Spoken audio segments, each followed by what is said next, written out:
Parts Counter Gurus are celebrating their 100th show. By the way, did you know that Alexander Graham Bell made the first telephone call? And moments later, he learned his auto warranty had expired? Hey, everybody. So coming up on today's show... I'm driving, dude. This is all you. I know.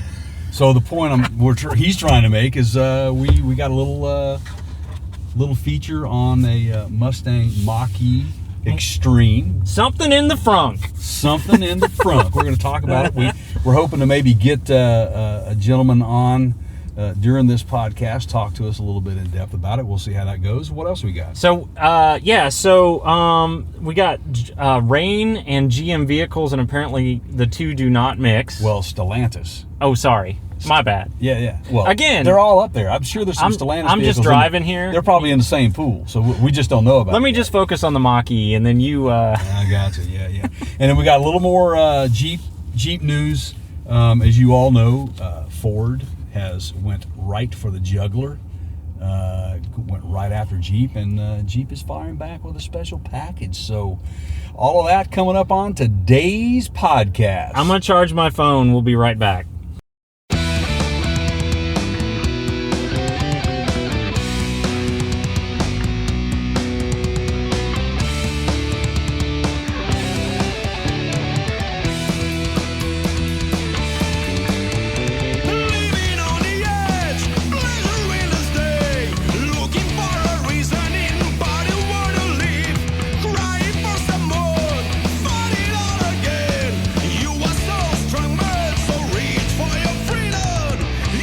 Hey everybody, welcome into the podcast.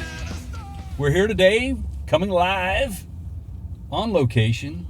Where are we at? In location. Oh, yeah, that's right. Well, we are in location at Frontier Ford in Anacortes, Washington.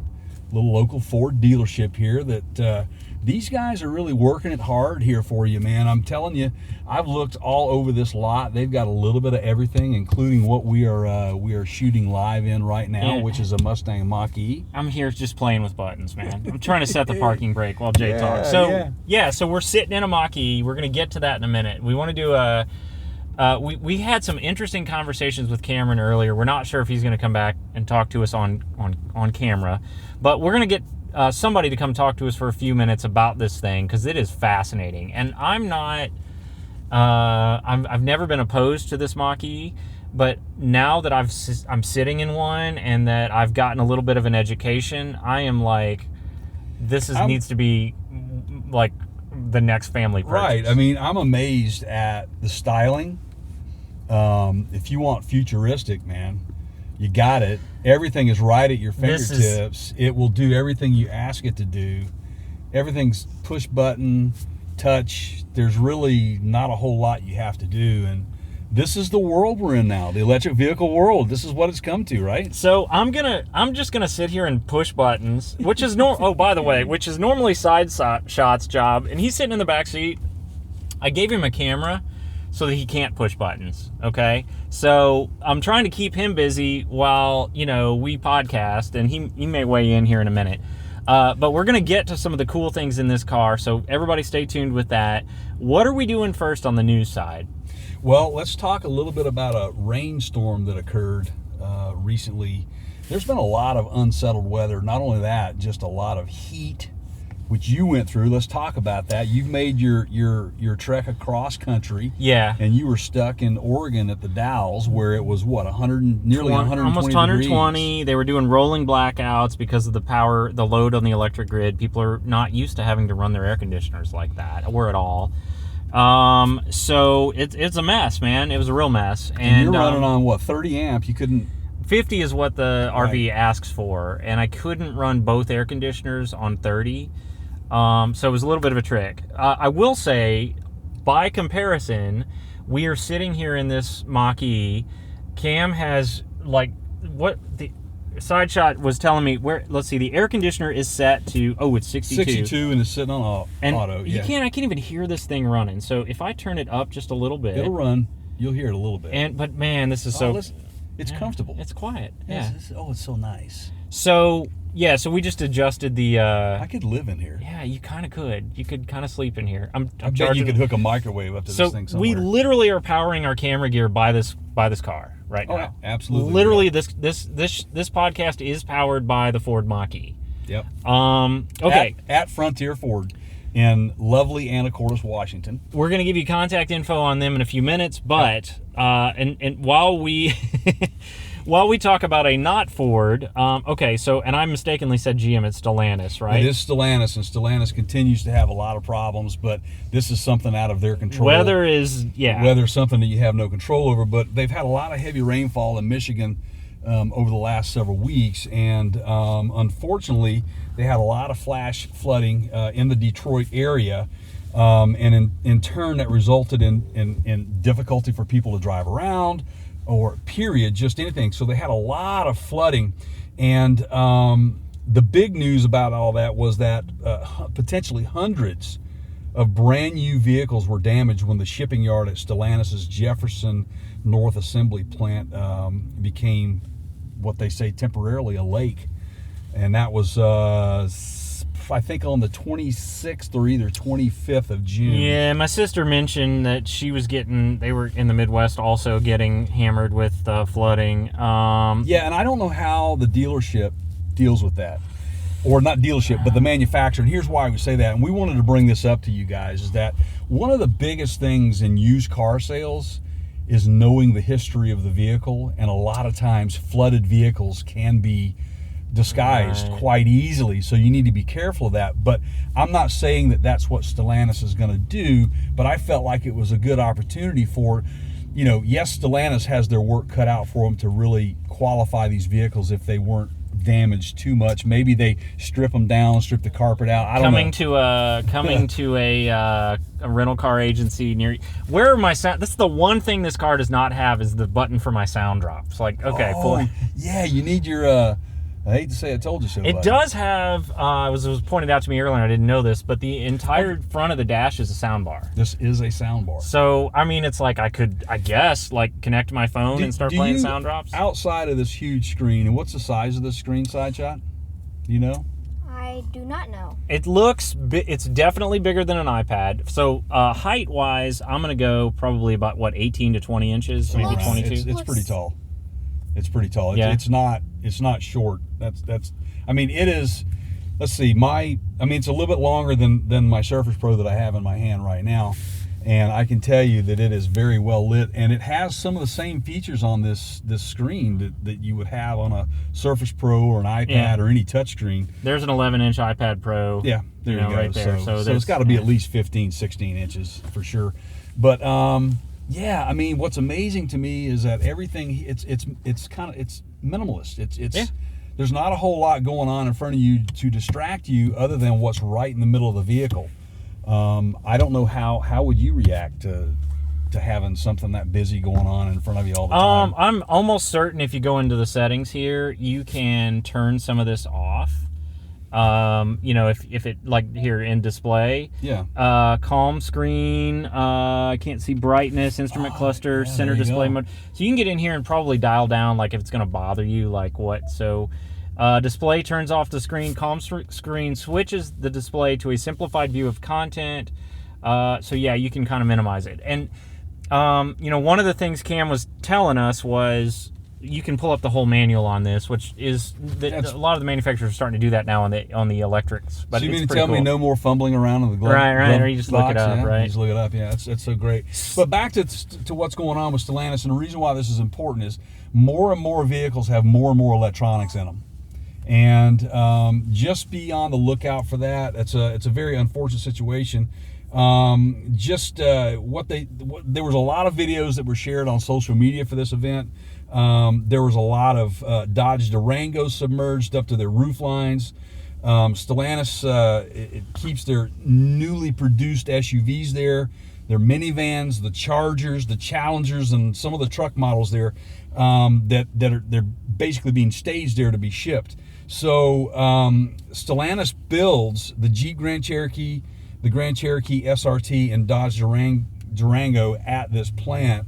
So all I have to say about that is, You might look at the production dates on these things. That's an easy way to find out. How do you find that? Keith and I preach this all the time. Look at your VIN. You can trace that VIN. The VIN is the DNA of your vehicle, and it has to be factual and truthful. If it is not, then people will get in trouble for that, for falsifying those records. Just ask Volkswagen about that. So Ford, by the way, halted production in that same area because their employees couldn't get to work. So if you're thinking maybe right now you're not sure who to buy from, if it's coming out of that area, we can tell you that Ford didn't make any for a couple days at least in there. Right. I think they said the Bronco was even part of that halt. It was. Yep, that's right. Said it was about during that time they said they had about 50 people that had to be rescued from their cars. Over 350 vehicles suffered some sort of damage during the storm. Of course, those vehicles were not part of the damage that they are gathering information on from the Stellantis plant. So we'll keep you up to speed on that information as it becomes available. But remember one thing, like we said, is always check the VIN number, and don't be afraid to ask your salesman when you're buying it if it might have been involved, and if so, then you might. This is it's hilarious. only a matter of time, man. Yeah, Buttons start getting. No, what did you just do? Okay, so. So anyway, everybody, back to the Stellantis. Hopefully they'll get that cleaned up, and you will not be the recipient of a lemon. So there you have it. All right, here let's see. Let's get some of these. Okay, so anyway, yeah. So what else we got on the news front? Anything? Yeah. Let's talk a little bit about Ford Bronco again. We can't seem to get enough Ford Bronco, and it's not really about Ford. It is and it isn't, but we kind of started talking about the Ford Bronco way back and who they were going after, and it was obvious who they were going after. They were going after the Jeep crowd. They were looking to compete with those guys and maybe do it better. And if you don't think that Jeep is paying attention, then check this out. So apparently, Jeep Wrangler Rubicon Extreme Recon package is basically going for the jugular of the Sasquatch. I'm sorry, is my beeping bothering you? I'm sitting here like clearing people's phones out of that. This is crazy. Yes, this is insane. All right, yeah. So Jeep Extreme Recon package adds 35-inch tires on 17-inch D-block capable wheels. Jay's trying to have a serious podcast. All right. Go ahead, buddy. We'll stop. You want to start all over? No, keep rolling. Keep rolling. Okay. This is the fun of it, guys. This is my life. So, but anyway, the Jeep Extreme Recon package adds 35-inch tires on 17-inch beadlock capable wheels. Wow. It has an additional 1.5-inch lift to the Wrangler Unlimited Rubicon. All that says to me is good luck getting that sucker in your garage. Right on. And when equipped with the 6-speed manual transmission, the Wrangler Rubicon can now be optioned with the 4.88 to 1 final drives. How about that? So, look, now, I don't know what other features other than, let's see, when the Extreme Recon package hits the order sheet later this year, they say it will be reserved for 4-door Wrangler Rubicons and the monstrous Rubicon 392. Wow, what did I say? It's, we're downsizing, putting all these little tiny engines and stuff, and Chrysler Stellantis is cramming Hellcats in the minivans. This is totally an us two move. So they're looking at what Ford's doing, and they are saying, hey, we can do that too. Oh, we can go like, you want, like you said, Sasquatch, you want bigger tires? Right. No problem. You want, and honestly, this comes back to my old kind of belief that peer pressure drives the auto industry. Absolutely. I mean, it's not necessarily a bad thing.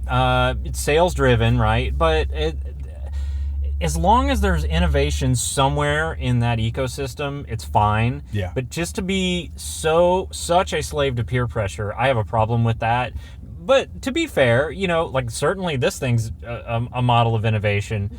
Jeep's done some cool stuff, like the whole what do we jokingly call it, like the Commando or whatever. But there's one sitting here on the lot. Oops, I just honked the horn. Blew the horn. Back there, it's got the truck bed in the back, and I think they're selling it. So if you're interested in that, but yeah, I mean, good, right? Let them try to sell them, and if people buy them, then they'll make more of them, right? That's exactly right. Look.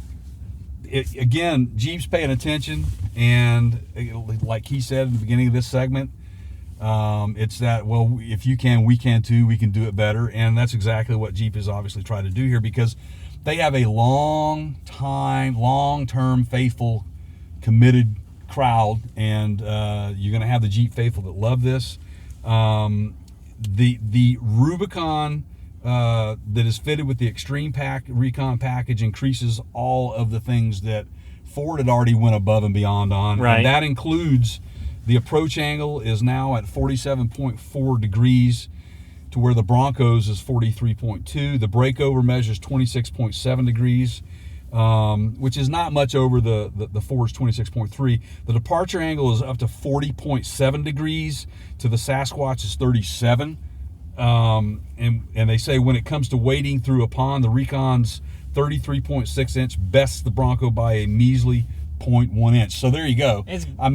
They're going after what Ford is coming out of the chute with, but it looks like Wrangler may be able to, Jeep may be able to come out with this sooner. Hey, I love Overland stuff. I say good. More you guys power keep to you, pushing Jeep. each Keep other. doing it. Keep doing it. Yep. We love it because it keeps us excited when we go to SEMA, for example, because we get to walk around. It's like we're like kids in a candy store looking at all of the aftermarket upgrades that you can put on these things. So it's an exciting time in the automotive industry, the overlanding industry right now, and we'll tell you all about it when we podcast live from SEMA and interview a lot of people, and hopefully we'll get in and talk to some of these aftermarket suppliers. So, hey, look, if you're liking this video and this podcast, remember, don't forget to subscribe. You go over to partscounterguru.com, and if you look up in the upper left-hand corner, you'll see that podcast link. Click that. You can go to any platform you want to go on, whether it be Spotify or Apple Podcast or Google, whatever. We are there. We're also, where this video will be is over on the YouTube channel, which is youtube.com/partscountergurus. While you're there, click that bell, and please click the subscribe button and tell a friend. Everything that you see and watch and enjoy is free to you, but it's priceless to us, and that's how we can keep going. And this is brought to you by Frontier Ford today. So thank you, Frontier Ford, for letting us sit in your Mach-E to film this Stellantis segment, actually. So we really appreciate that, and we're going to get into a few more things on the Mustang Mach-E that we happen to be filming in. So, I'm pairing my phone. Jay's doing, yeah. Right. So anyway, thanks again for watching. We appreciate it. Hit that subscribe button, and don't forget to tell your friends. That's perfect. just not, yeah. That's just perfect. So there you go. You got all that social media stuff out of the way. So I just want to talk about this car. Well, Keith, did you pair your phone? Yeah, I just did. Okay, so you got it paired. So okay. Hold on now. Side shot. All right. So let's go to. How do I get to the phone list? All right. Which this one's is you? me. It's up there under the. Okay, gotcha. He had that peeled down earlier if you wanted to. And no, it's all right. I can see through it. Okay. All right. So let's see. It's trying to. Oh, it would like to connect to my Android Auto. Okay. Yes, please. Here we go. Okay. So here we now have GPS. Android Auto. Yeah. We have some kind of music here do not put that. and we're gonna stop that, and I'm gonna go Is over that your here. playlist? Probably. He controls all my devices. Yeah. So we got Ford Sync over here. We've got. Let's call my wife. Hey, you might want to record this. Yeah, this is Side Shot's mom, so I'm sure she'll appreciate the impromptu call here. Oh, come on. Nah, it's me. She's not gonna take my call. Well, maybe if I call.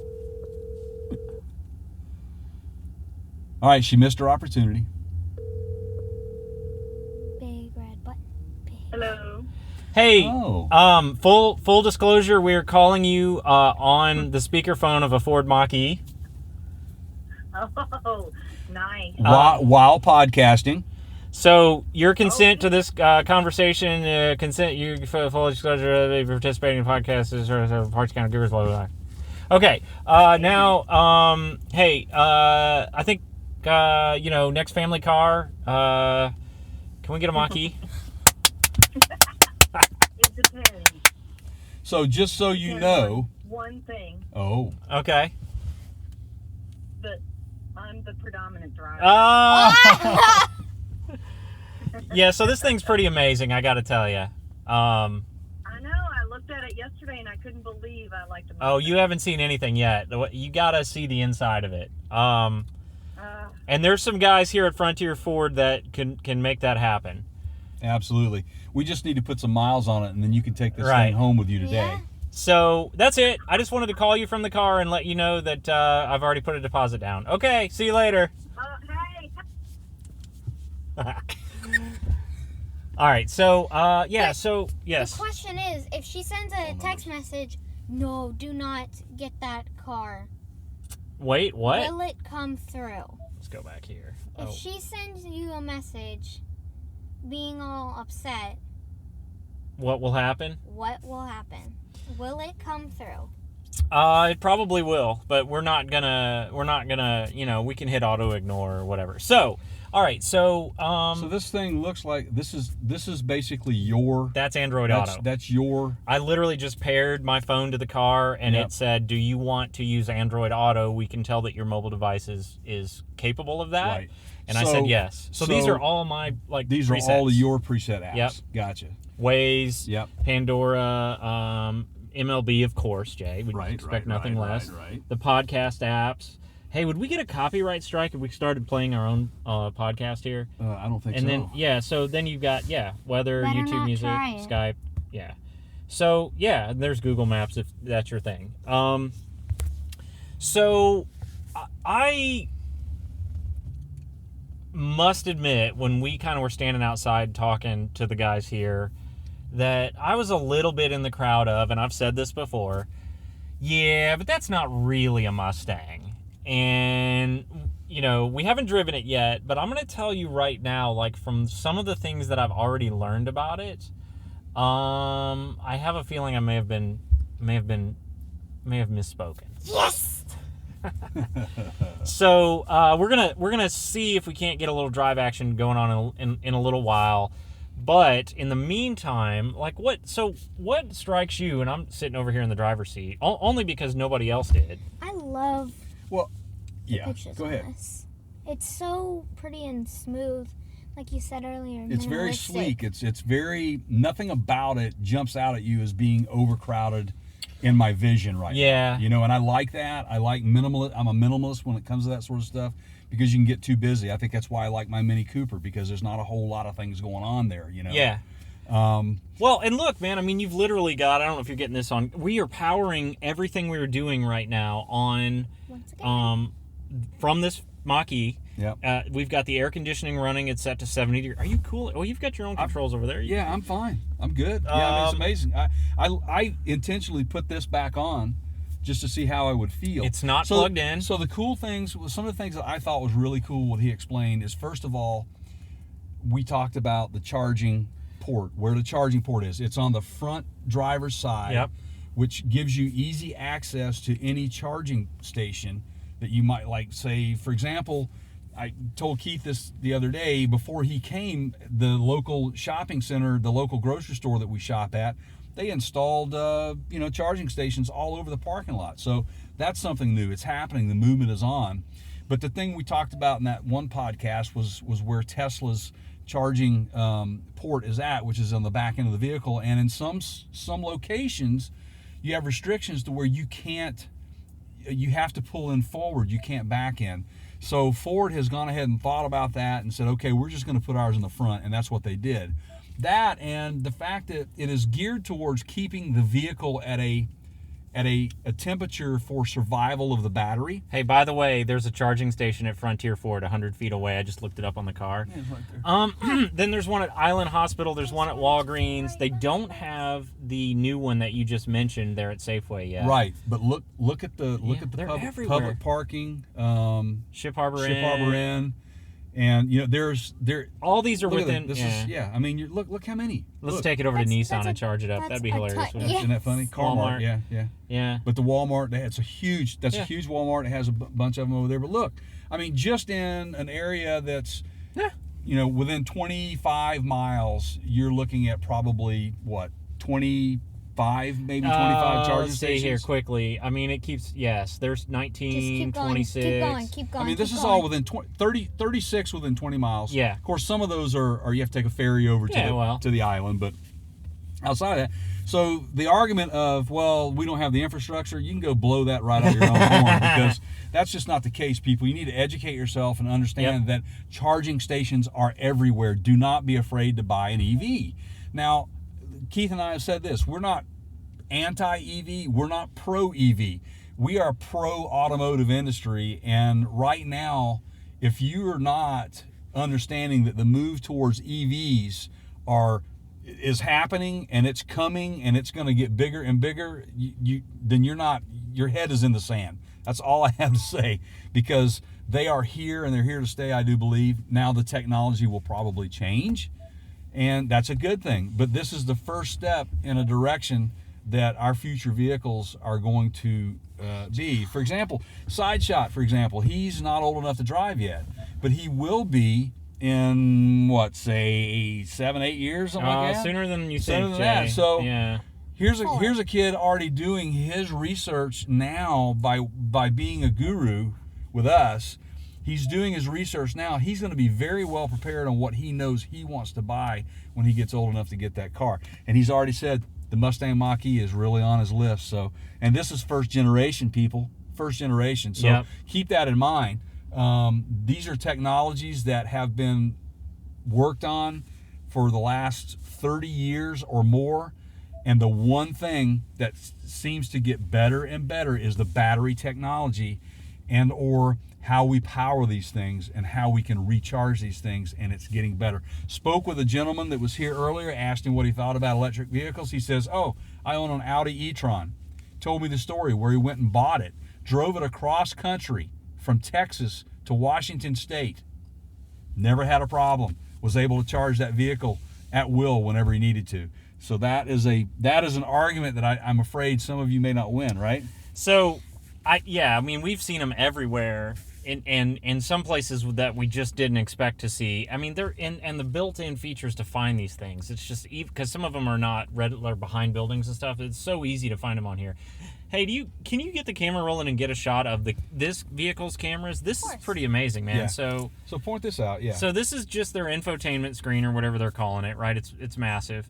But I just brought up the camera menu. These are cameras in the vehicle. So that's the front-facing camera. That's top down, which you can, pan and zoom here. Right, so the cameras here are under the mirror, on the mirrors. So you never really get obstructed. They're always in view. There's your radar. Yeah. Right? There's your So, look at that. I That's have a a test. panoramic shot. You have been pulling this up. If I go stand in front of the car and move around the car, can you see on this screen, not the 360?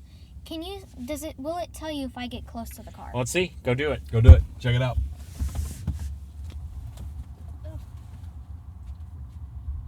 Should we lock the doors? Folks, this is a live test. There he is. Look at that. Yeah. Yeah, he's It works. Yeah. There he is. That's pretty amazing. So. Oh, now he's going to the back. Hang on. Let's do the. All right. So yeah. Oh, look at it. Look at him over the top. Glitching. Yeah. Yeah, but it's still. That's because he's so close. Normally, you're not going to have someone that close, right other than against it. Right. So, yeah, it did real well actually. I like that feature. I think it's pretty important to have that these days. But this is the stuff we're talking about, man. This technology is pretty incredible. I don't care. There you go. I mean, I can't wait for the F-150 to come out. The Lightning. I mean, we're just sitting here talking about just the features of the. We haven't even gotten into some of the stuff like. Yeah. Go ahead. Let's talk about the panoramic roof here. Now, the panoramic roof is designed to darken or lighten depending on the temperature. That's pretty awesome. Yeah. Depending on the temperature that you that the vehicle is experiencing. And again, it's to keep the cabin at a good temperature, but it's also to help battery life as well. One thing that he was pointing out, our salesman Cameron, who was nice enough to walk us around the vehicle today, he said he calls it an adult-friendly frunk. Yeah, it's got a drain. You can dump ice in there and put some beverages in there or whatever, Cokes. I'm sure that's what you're having, I'm sure that's or Pepsis. Yeah, at least. Yeah. So, but Yeah, that is a really neat feature. He talked about the ease of the charging port, which is different than Tesla. Self-parallel parking, which Ford's they've had that for a while. The various driver assistance modes as we go through here. They do have the auto hold feature. We did a previous podcast on Nissan doing some research with an intern, setting the duration of that auto hold. Go back and check that out at our website, partscounterguru.com, and hit the podcast tab in the top left area. But this is, let's see here. The fact that the owner's manual is built in, it's pretty great. Like, continues to hold the vehicle stationary after you come to a stop. Hold is released when you press the accelerator pedal. All right. This one pedal is just is just incredible. Well, man. I love it. I mean, valet mode. Valet mode. Drive mode that he talked about, where which you can change while you're driving. Yep. Engage, whisper, and unbridled. Yes. And I like the unbridled. So unbridled, of course, because it's a Mustang. Pretty fast, man. Yeah. So this is an extreme. Side shots back here playing video of us while we are. Oh, did you find that episode? All right, so he is the best helper. Trust me when I say that. Have you driven an EV? I have not driven an EV. I think you need to be the one to drive this. Well, I can do that. Now, I will say this: my wife has been driving an EV for over a year, because the vehicle that the folks that she works for is an electric vehicle. So she enjoys it. Doesn't really change her life. In fact, when I told her they had a Mustang Mach-E here at the dealership, she goes, "Well, let's go buy one." So the sticker on this one, though, by the way, guys, just so you want to know, this is pretty loaded. It's almost 61,000, but that's after destination charges, fees, upgrades, all the things that you get at a dealership on top of. I want to go in. We're going to talk to them in a minute, I think, about this, but a couple things you need to keep in mind. From a total cost of ownership perspective, the maintenance schedules on these, which, again, we're going to go. I don't want to tell you what they are. I want some of the guys inside to tell you. But you need to remember that you're not going to be getting an oil change or whatever you have in your internal combustion engine every 4,000 to 7,000 miles. So keep that in mind. Also, so you're not making as frequent of dealer visits for maintenance on these. That's right. And then you also need to factor in the cost of electricity on a recharge versus the cost of a gallon of gas. And that's an old, if you followed EVs at all, you know that there's a concession there in terms of cost, right? It's a whole lot less expensive right now to charge a vehicle than to fill one up with unleaded gasoline. Just to give you an idea, one of the other gentlemen that I spoke to about this, they had a customer that owned one, said that they put about 3,000 miles on it, and it equated to about $125. There you go. And it depends on the cost of electricity where you charge it, but that is a factor. So, I mean, should we, at this point, you want to just, go in and see if we can have a little chat about some of the things on the car itself? I think so. Yeah. Right. So let's do that. All right, everybody. We'll be back in 2 minutes and 2 minutes and 2 seconds. Yeah. First of all, this is Cameron from Frontier Ford in Anacortes, Washington. Thank you guys for letting us step into your world today. Our pleasure. And given this guru his first test drive in an all-electric vehicle, and I had to go for the cream of the crop, didn't I? You did. You went for the cream of the crop. But let's talk about the misconception you were talking about with people saying, well, it's not a Mustang. I love what you said about that. I mean, and they're right in the aspect of it's not a Mustang, and I can understand where they're coming from because they grew up in the era of Mustang is just raw power. It's what the street racers would have. Those old rat rod style racers, gear guys. They love that raw power and everything. But what this is that it's that crossover from that raw power to electric power. Right. And ironically, we were talking, it's actually a Mustang-inspired SUV to where you can have your family in the back and take a drive. We are sitting here in a back seat right now. Which you can't do comfortably in a Mustang. Yeah, they have a back seat. But if you're a 3-year-old, it's great. Yeah. It's a lot different. But the best thing about this is it's that crossover. And yeah, it has that Mustang emblem on the front, but it's that emblem on the front because you have different modes in this vehicle. You got that like we were talking earlier, that whisper mode of, all right, I just want to seamless drive. It's calm and it's quiet. And then we can go into the engage. It's balanced, fun and engaging, where you're kind of like feeling that road a little bit.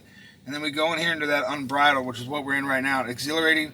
The machine aligns with the road as one. So you're just sitting there going, and you felt that power. I did. It kind of metaphorically snaps your head back, right? Yeah. It's that instant torque. Instant torque, and that's all this vehicle is. It's just 100% torque.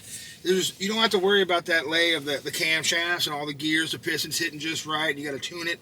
This is just 100% unadulterated electric power. And I think that's where Ford was going with it, was when they sat there and they said, hey, it's that Mustang inspired. You know, Mustangs belong in the wild. Right. You don't brattle a Mustang, you got to let it go. So right. That's what they're trying to do, is showing that a raw electric power is the way of the future. It is an appropriate driving mode, unbridled, and if you're going to give it that name of what it actually is and how it compares to an actual gas or ice engine or ice version of a Mustang, that's what you have. And this is so cool. Now here's the thing, right now I'm at 18 miles an hour, and I just want to see something here, and you guys,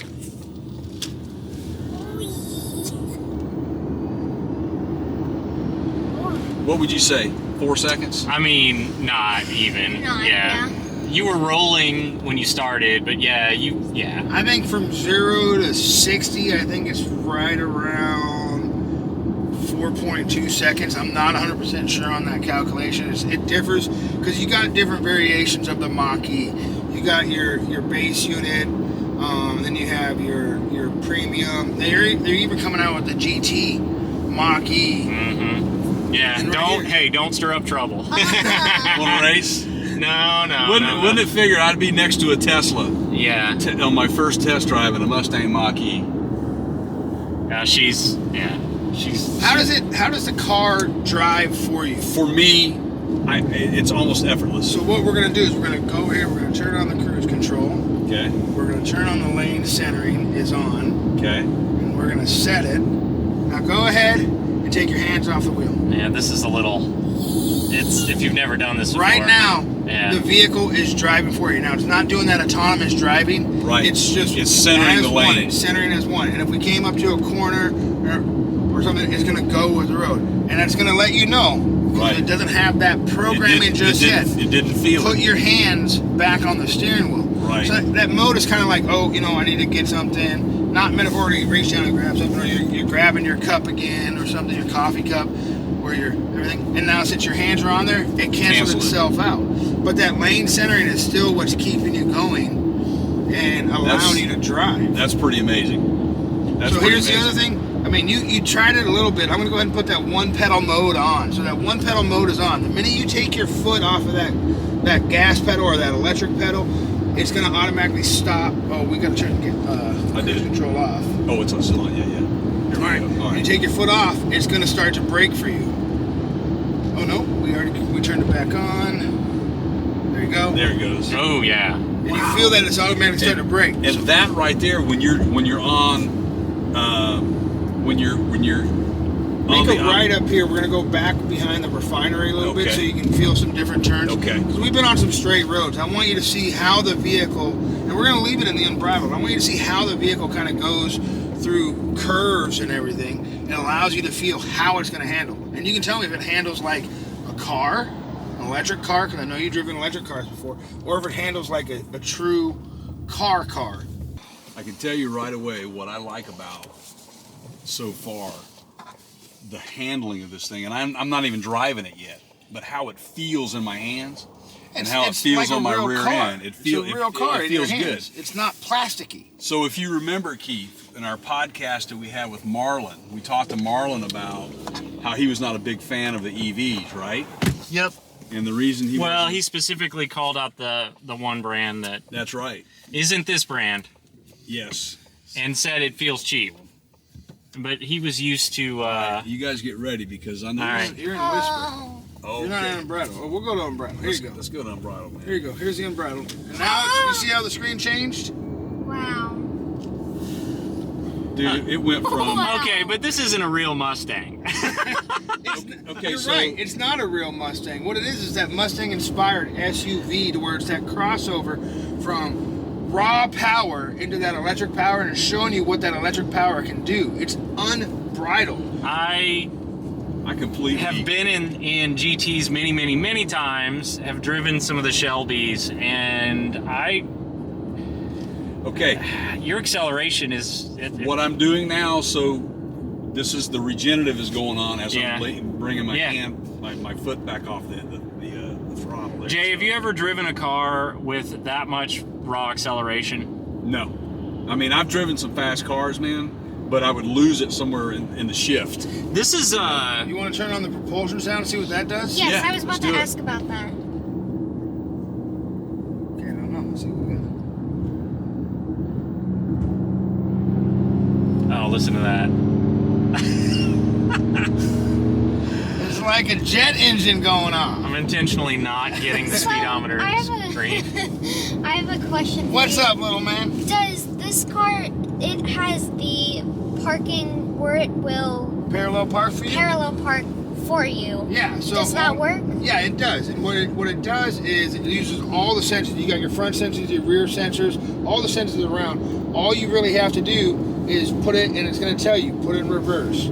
Go ahead and put the gas down, and it does all that. The only thing you got to do is use the gears and use your foot on the brake pedal. So Jay, I'm going to tell you just from experience, when you get out of this and you go drive a regular 2-pedal automatic transmission, it's annoying. Yeah, you drive one of these for any amount of time, and you just get so lazy because of the that's exactly what I was convenience. about to say. Is Yeah. I mean, watch how quickly when I remove my foot from the accelerator. Watch how quickly this thing gets. Yeah. I mean, it's just amazing.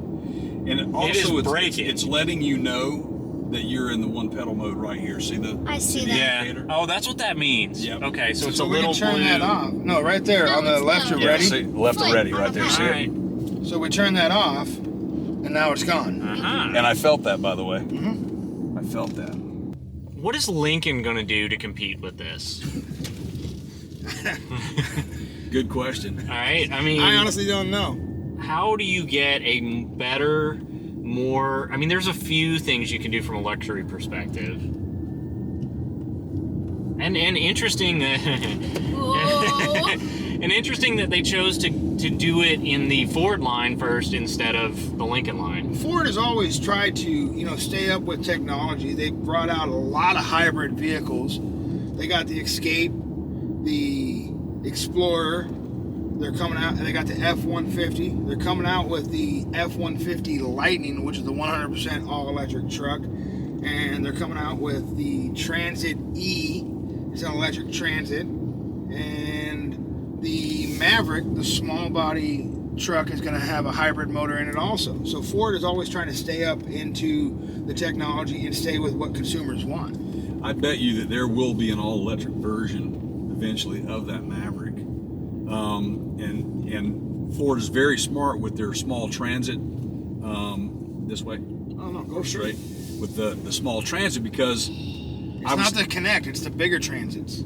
Oh, so it's even the bigger one. It's the bigger Wow. ones, but I believe they're still going to make it the different wheelbases. Okay. And you're going to be able to, I know we were talking earlier when we were talking about, charging ports and everything. The charging port is actually in the front of the vehicle. It's not at the rear end of the vehicle, to where some of those places that used to talk like, hey, we can't back our vehicle in because Right. it's against the state ordinances and stuff like that. Ford has thought ahead. Everybody can pull in. They don't say you can't pull into a spot. Right. So they put it up in the front. The same thing they did here on the Mach-E is they put it up there in the front because everybody pulls into a spot. It's easier to get into a spot nosing in than it is trying to back it in. Yeah, makes sense.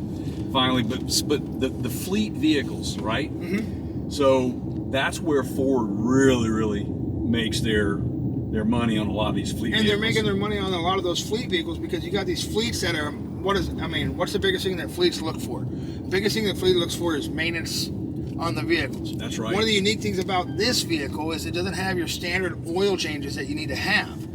They want you to drive it roughly about 10,000 miles in no more than a year before you bring it back in to get those tires rotated, make sure everything is still linking the way it's supposed to and greased up the way it's supposed to, because we don't have gears in there, Right. but you still want to make sure those joints are doing what they're supposed to be doing and Right. that are all lubed up. So by comparison, I buy an Escape, not the hybrid, just the traditional like gasoline engine. Maintenance on that's what, like first couple times. You're probably looking at they might recommend 3,500 to say 70. So you're Well, the technology nowadays, the new oils that are out there, they say every oil change should be anywhere from 5,000 to 7,000 Yeah, with miles. synthetics, right? With yeah. the synthetics. This one, you can get a maintenance plan to where you pay for stuff up front, so you're just paying for it up front. For this vehicle, it's a lot cheaper than it is for the gasoline. Your cost of maintenance. Yeah, the cost of maintenance. You're further in between visits. Yeah, and the biggest thing that you also want to do is you want to make sure those battery connections and the terminals and everything are still looking good, because you're driving an electric vehicle. Your It just told me I was out of the lane, by the way. It did. I It saw vibrate a that. little bit. Yeah. Yeah. That's the safetyness. So you want to make sure everything's working right. I had a customer the other day call me and say, "Hey, how do I charge my car?" And I was like, "You plug it in." She goes, "I did that." And I said, "Okay, so is everything seated right?" She goes, "Yeah, everything's seated right." So bring it on down here. She was only 15 minutes away. She brought it in, and the plug that goes from the wall into the car, there was a little latch that was broken off, and it wouldn't allow the plug to seat properly. So the safety factors inside the vehicle would not allow it to charge, so it doesn't have that runaway to where it won't Right. overcharge or anything like that, because it's not seated the way and allow the connection to sit properly. Right. So these are all things that you want to make sure happens. So you want to make sure everything's going on. Yeah, I think that is a misconception, and you bring up a really good point, Cameron. Is that a lot of people think, well, once you get an electric vehicle, that you're not going to have specific maintenances. Yes, you won't have the oil change, that sort of stuff, but you still, as a vehicle owner, it's something you've invested into. You want to get it looked at periodically, just to make sure you're protecting your investment, and you that's got your it. tire changes, and That's it. You still have shocks, you still have Brakes. and everything. So as we're driving these corners, now I know you're not driving it the way you normally would drive your own car, but when you're going around these corners, how does that feel? It feels great. I mean, to me, look, I drive a Mini Cooper S. That's a little go-kart. It is. It's a Okay. little race car. Yeah, and it's very low to the ground. It's very wide body. It's built to handle these quick and fast turns. Now, when you sit in that car, you get that feeling automatically. When I sat in this car, I got the same feeling. I feel tight around my body, it's ergonomically for me to drive this thing. I feel like it's ready to get out and race. That I could take it around tight turns. The steering is incredible, and I How know do the it's seats feel for you? fantastic. I These love it. are, Yeah, they're these are- so comfortable. It's just unbelievable. This is kind of more Lincoln, Yeah. Well, that's what I'm saying. terms of I think the feel of it. Yeah. honestly, for me, if Ford would take what they've done with this and say, hey, talk to Lincoln and say, go build one on your own, or put their whatever body they want on it, I think that they could get away with a nice luxury Yep. sport model. Yeah. They probably could. It's to me, it's a no-brainer. You want to sell more EVs, that's how you do it, because I think you're going to attract a different crowd with a Lincoln version of something like this. I'd buy it, whether it's a Lincoln or Ford. Still goes. So with the have you same driven rule. other EV cars before? This is it. This is the first one. This is the first. So you went with the best first. That's huh? what I'm saying. For me, I had to choose the top of the heap. Okay, guys, you caught it first right here. My very first ever drive in an electric vehicle, all electric vehicle. Was I impressed? Yeah, I was impressed. It just happened to be a Ford Mustang Mach-E, and this thing was incredible. I'd like to say thank you to Cameron, the folks at Frontier Ford, Jared, General Manager Andre, for having us in today. We really appreciate it. You guys should come by and see them. They've got some great inventory here, so make sure you check that out. If somebody wants to buy one of these, what do they have to do, Cameron? Best way if they want to buy it and build it the way they want is just come on in and see myself, Jared, or Andre. Stop in here, see us, build it exactly the way you want. If you want to try to see if you can get this one's going to be available in a couple more months. It's in our demo status. We always have vehicles coming in. You can also call 360-293-3105. Ask for Cameron. Jared, or Andre. Our website is partscounterguru.com.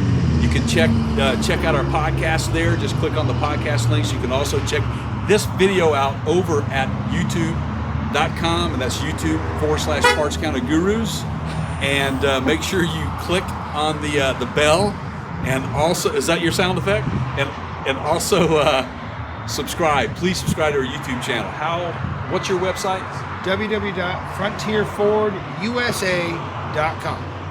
Thanks, everybody.